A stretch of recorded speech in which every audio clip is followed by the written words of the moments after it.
Would you like to teach children how to grow vegetables without using seeds, but using parts of the vegetables that you normally throw away? Another word for this is propagation, or the growing of plants by natural processes from the parent stock.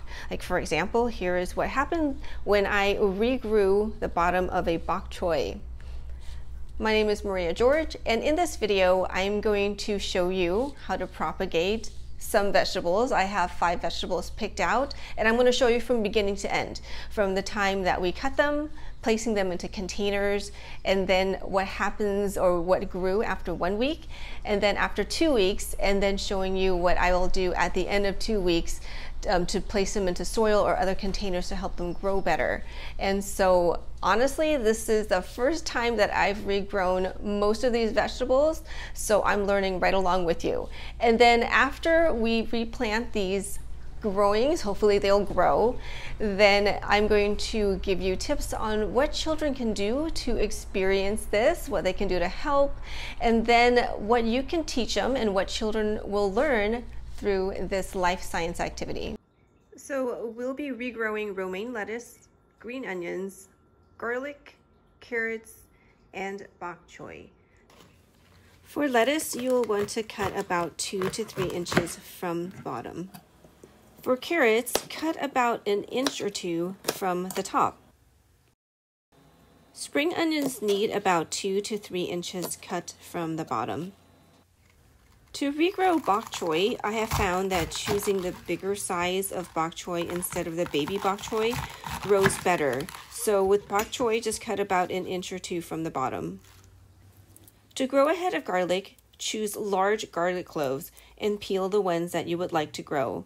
Leave the bottoms and the tips of the garlic that you're going to grow intact. For the carrots and romaine lettuce, I just put them into a shallow dish of water. They can be in the same container to save space. The spring onions will go into this cup of water.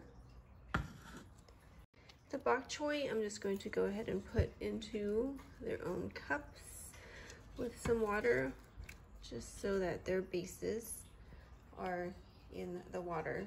So for the garlic, we're going to actually plant them straight into the soil because they grow better that way. So I'm just using this back of this pen. You can probably use other things to create deep enough holes so that you can plant your garlic cloves. So since I'm only doing 3, I'm going to use this pot. Otherwise, if I did more, I would definitely need more space.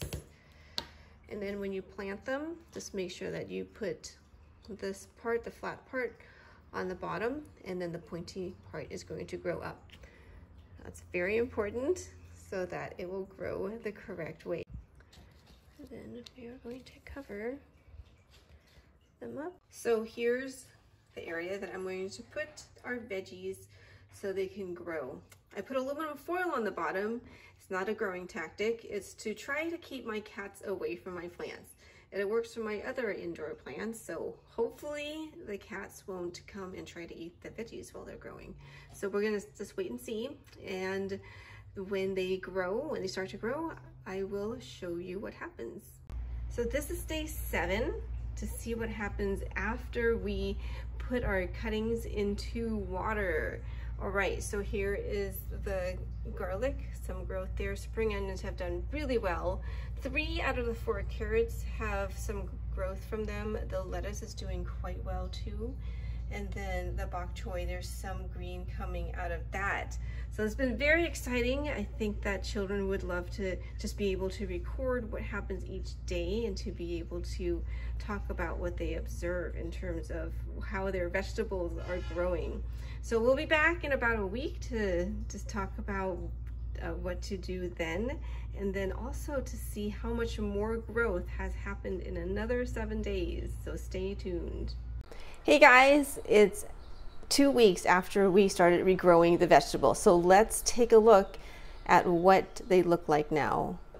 So as you can see, the garlic has gotten taller. The spring onions really shot up. I actually had to cut one sprig off because they got too tall, but I tried to keep all the rest to show you how tall they got. And then there, look at the carrots. Remember, there was 3 of the 4 grew, and we thought, or I thought, the 4th one would not grow, but there's a little bit of green there. So some plants just take a little longer. And then we have the lettuce, which has gotten bigger with more leaves. And then look at the bok choy. I don't know if that's supposed to happen, but there are some flowers. So I'm going to take them outside to my garden and show you what you can do next. Okay, so I've brought everything out that I needed. Here's a pot. I already put some soil into it. I put some potting soil and I mixed in some compost and some fertilizer to feed the vegetables. All right, so I dug the holes already. And now I'm going to go ahead and put in the vegetables. So I'm going to put in the bok choy there, and then I'm going to put in another bok choy in this little hole I put in, and then the lettuce will go into this bigger one. You don't have to bury it, you can just, and then I'm going to cover it more. And then I'm going to just put in the 3 carrots. Even though the 4th carrot started to grow, and that's really exciting, it's kind of too small. The other thing too is that if you look here, you'll see roots, and then you'll know that it is ready to be put in. I forgot to show you on the bok choy and the lettuce, but there are tiny little roots on the bottom, so then you'll know that they are ready to be transferred into soil. Because if they don't have that root yet, then it is not going to grow as well.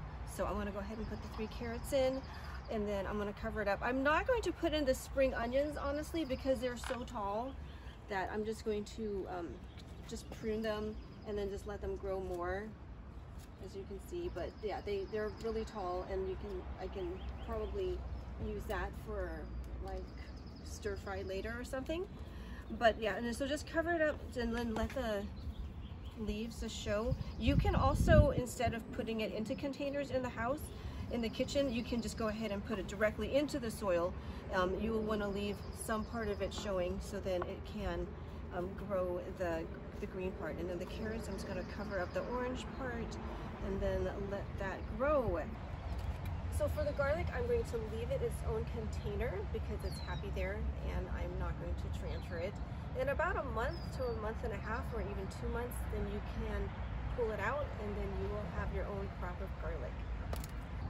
Okay, so how can children participate in this fun experience and activity? Well, first, children can choose their vegetables because you want them to choose something yummy, something that they like to eat. Because what if you regrew everything and then at the end they said, that's yucky and I don't want to eat it?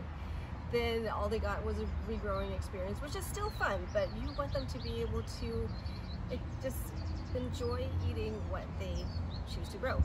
And then another thing they can do is help you cut the vegetables if they're old enough and they have that fine motor skill. They do sell some child-safe knives that you can give to them that will cut through some of these vegetables.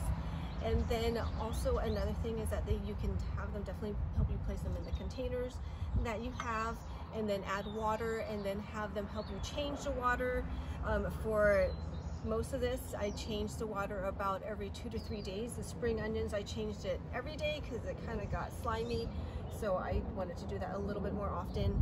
And then when you regrow and you put it in soil, they can definitely help you transfer the plants into the soil and to cover it up with the dirt, and then just do that. And then the other thing that they can do is to record the growth of the plants. You know, whether you start it indoors or you do it outdoors, it's really exciting to see these plants grow. And they actually grow pretty fast. In a few days you'll see something. So the children can help you record what they see, they can draw pictures, they can measure the growth of the leaves that are growing out. And so those are what children can do to help with this experience. So what can children learn through this activity? Well, they can learn the word propagation. Remember, if you watch my video on how to enrich a children's vocabulary, there is no word that is too difficult for young children because they can pick up words really easily. They are like sponges. So propagation, learning what that means and then actually doing it. And then they can learn about different vegetables and their parts, like the top of the carrot, the bottom of the carrot, and when it starts growing, the leaves and the flowers that come out. And then when it starts to root, they can learn about the roots. So there are different parts. And then if they haven't cut vegetables before, they can learn how to cut vegetables using that child-safe knife. And then also how to regrow vegetable parts, whether or not if you use it inside with a little bit of water, or you can actually directly replant most of these directly into soil. And you can do both. Maybe you can grow some inside, grow some outside, see what the difference is, but they can learn how to regrow different vegetables and where and what containers work best. And then the difference between the original vegetable and what they get, you know, how maybe they say, oh, well, the lettuce looks a little bit smaller, but you can let it grow and then it will definitely get bigger. The other thing too, interesting about carrots, is that when you regrow a carrot, you're not going to get that entire carrot. You are only going to get the top part that comes out, and then you can eat these parts, you can eat these carrot tops, put it in salads, or you can let it grow more, let it flower, and then the seeds will come out from the flower. So, you know, what is the difference between the original vegetable and then what you get as a result of regrowing? And so that's exciting. You can make your own seeds if it starts to flower. And I think that a really nice thing is that the child will enjoy, hopefully enjoy growing vegetables, and then eating the vegetables that they chose. That's the importance of letting them choose something that they enjoy. So I hope this video helped you learn a really fun, practical science activity that you can do anywhere. You can do it at home, you can do it with preschoolers, and they can just see that they can regrow vegetables without using seeds, and that they can eat the fruit of their labor. So if you like this, press the like button, and then if you have any comments, if you want me to propagate anything else, I can always try. There's a whole list of vegetables that you can definitely regrow. I put some of them down in the description along with the video on enriching a child's vocabulary, and so hopefully that will help you. So let me know what you think, and thank you for watching.